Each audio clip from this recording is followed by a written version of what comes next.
জাতিসংঘের সাধারণ অধিবেশনের ফাঁকে পাকিস্তানের প্রধানমন্ত্রী শাহবাজ শরীফের সঙ্গে দ্বিপক্ষীয় বৈঠক করেছেন বাংলাদেশের অন্তর্বর্তী সরকারের প্রধান উপদেষ্টা অধ্যাপক ড মোহাম্মদ ইউনূস।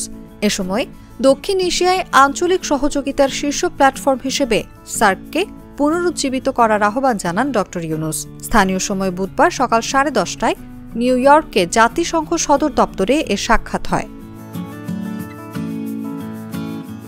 বৈঠকে দুই নেতা দুই দেশের মধ্যে দ্বিপাক্ষিক সহযোগিতা পুনরুজ্জীবিত করার প্রয়োজনীয়তার উপর জোর দেন। প্রধান উপদেষ্টা ড ইউনূস বলেন, এক্ষেত্রে সার্ককে পুনরুজ্জীবিত করা একটি ভালো উপায় হতে পারে এবং সেজন্য পাকিস্তানের সমর্থন প্রয়োজন।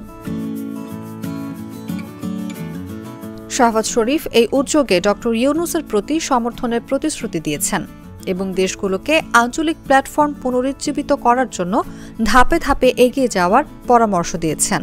পাকিস্তানের প্রধানমন্ত্রী বলেন, বিভিন্ন ক্ষেত্রে সহযোগিতা বাড়াতে বাংলাদেশ ও পাকিস্তানের সম্পর্কের ক্ষেত্রে একটি নতুন অধ্যায়ের সূচনা হওয়া উচিত। আমাদের সম্পর্ক পুনরুজ্জীবিত করা খুবই জরুরি। তিনি বাংলাদেশের টেক্সটাইল ও চামড়া খাতে বিনিয়োগে পাকিস্তানের আগ্রহ প্রকাশ করেন।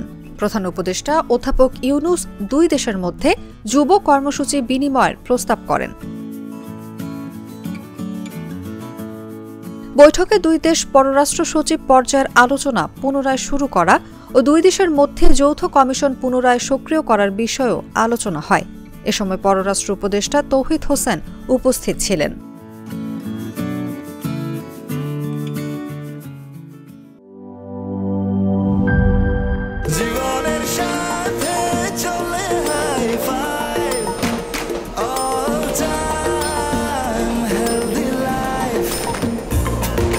জার্নিতে স্বাস্থ্যকর all time family cake, all time healthy life.